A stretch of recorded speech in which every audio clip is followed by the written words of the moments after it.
It's 1961. My mother taught me a little prayer. Now I lay me down to sleep. I pray to God my soul to keep. And if I die before I wake, I give to God my soul to take. My mother told me I could pray anytime I wanted, anywhere I wanted. But I looked at her and I was like, I've been talking to God for years already. I had my own little ritual at night. When my sister and I were finished fighting or singing or whatever we were doing that night before we went to sleep, I would close my eyes and I would ask for safety and health. And I would start to see everybody. Mom, Dad, Yaya, Uncle Bill, Auntie Bertha, my cousin Denise, my sister Karen, the whole tribe. And when I finished the tribe, Baron, Princess, Fifi and Coquette, all the dogs. And I would go on, and at the end, when I was finished, I would feel really full of love and feel good that I protected them. 1971. Whoops. Technical difficulty. All right. 1971. I'm a counter girl at Walgreens. Those of you who don't know, Walgreens did have restaurants in 1971. We in the industry, we called it the rail. I worked the rail with my friend Donna from high school. We were fast and we were accurate. Our boss's name was Mr. Wire and he called us Wires Flyers.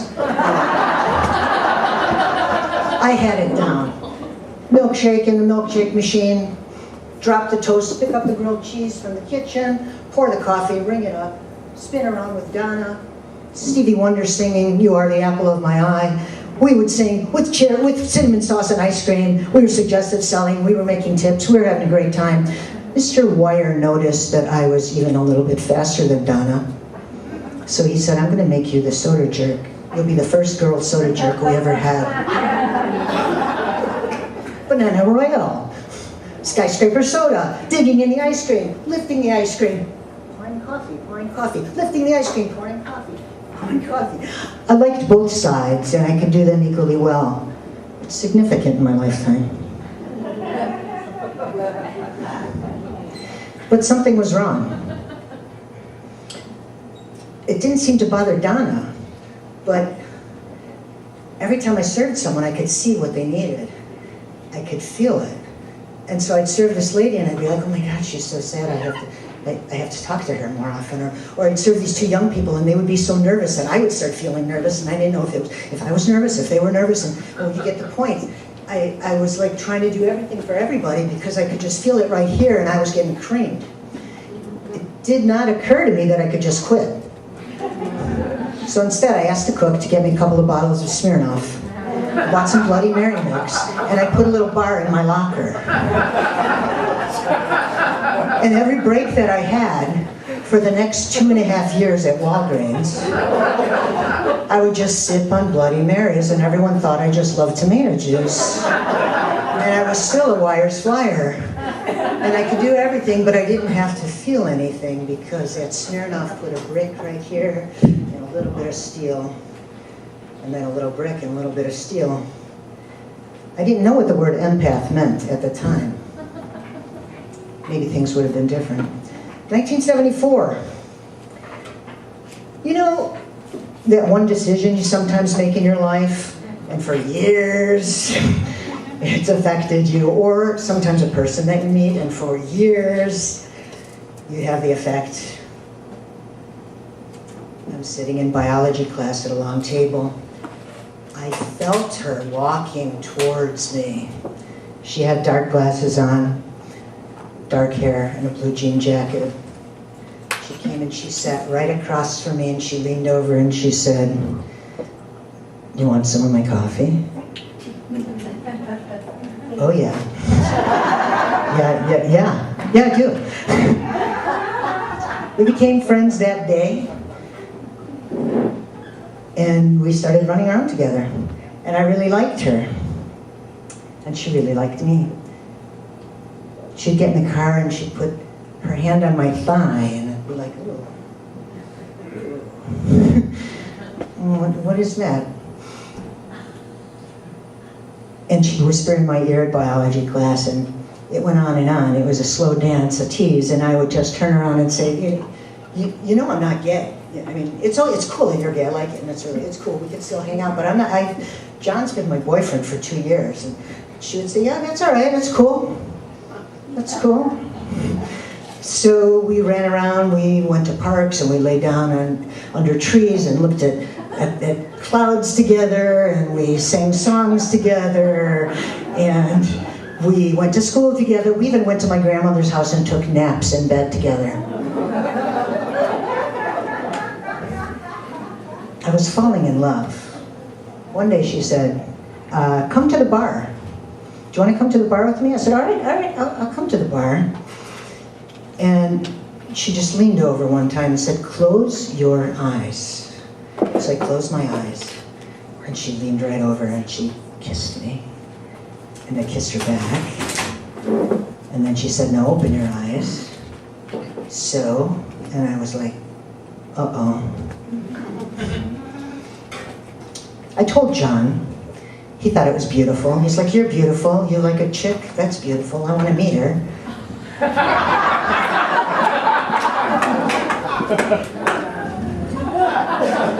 Yes, John. Oh, yeah. So John came over. We went over to Judy's house, and we spent several nights together. John and Judy and I just laying in bed listening to music, and sometimes we dance, and mainly laid in bed together drinking wine and listening to music. And we were having a great time getting to know each other. But then all of a sudden I noticed that like John and Judy had this like special thing going on. Not a sexual thing, just a feeling. It was something I was feeling. Something's going on here that I'm not aware of. And I was only not aware of it because I never noticed. I didn't know what I was looking for, so I didn't recognize it. But John was older than me, and he did. And he turned around and he said, you know, your friend's shooting heroin. And I didn't know that. So John backed up. I mean, he had come back from Nam already, messed up on heroin, and he had cleaned himself up, so he just backed up. He backed up and walked away, and I did not go chase him. I was more interested in what was going on in front of my face.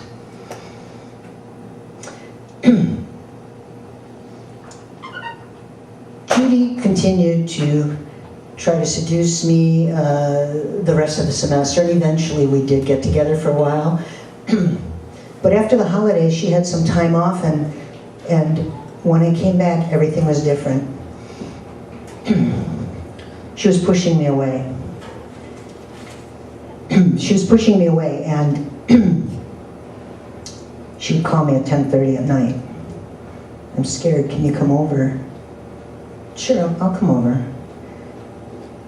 And she would just be talking about stuff that in the future that made no sense to me. Like, I'm afraid my father's going to die, but her father wasn't sick. Or I'm afraid my mother's going to die, and her mother wasn't sick. And she was just afraid of everything happening in the future, and I didn't know how to deal with that. I really didn't know how to help her, and so I just said, listen, let me just give you a massage. Let me just give you a massage. I poured love out of my hands into Judy. I just poured love. An hour, 2 hours, sometimes 3 hours, I'd massage her, and I never felt depleted because it really wasn't all my energy. That went on for a long time, but she got deeper and deeper, and finally I just had to back up. Another frame of reference, someone might say, I did a geographical cure, but that's not how I look at it. I needed to get outside. My soul was just screaming. I needed sunlight. I needed to feel the wind in my ear. I needed to see green. I needed to see mountains. I just needed to live outside. I needed to work outside. And I found a place to do it. I joined the carnival. I joined the Air Force. I went away for a long time. I came back. 1975 to 81. There were men in my life. There were women in my life. 1982, Judy's back in town. She called me up and said, let's go to lunch. Sure, I'll go to lunch. Okay, I'll pick you up tomorrow. I'm going to the doctor. Hey, what's the matter? Well, I think I have an ulcer. Okay.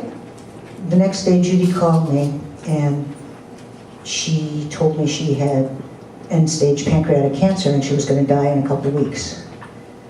Judy was 29. I was a bartender, so I worked at night and I had all day free. I was at the hospital every day when nobody else was there except her mother, who was strung out on Valium, sitting in the waiting chair, like in the waiting room, could not deal with the thing going on. Judy and I would talk about how the irony of life, years before, she would be stealing pharmaceuticals from her dad's pharmacy, and now she had all the morphine she could possibly ask for. We had some laughs. A couple weeks later, I walked in, and Judy said, "Get in bed with me." I don't know if she charmed the nurses, and that's why they let me stay, or if her dad knew all the doctors, and that's why they let me stay. But I laid in bed with Judy that day for about 4 hours. There weren't any words. And when it was time to leave, I kissed her goodbye, and I said, "I'll see you tomorrow." As I started to walk out the door, she said, "Hey, Maria,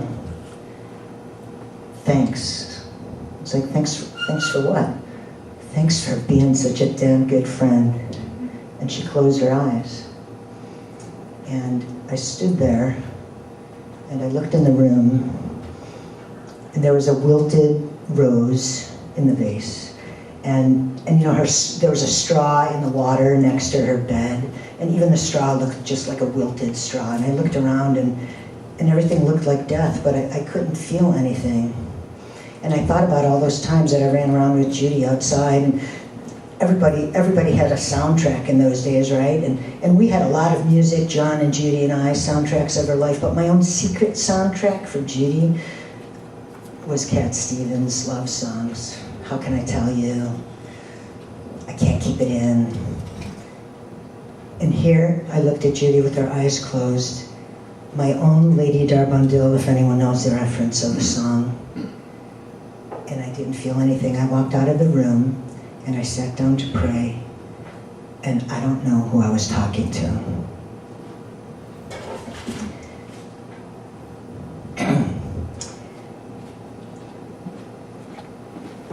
(1984).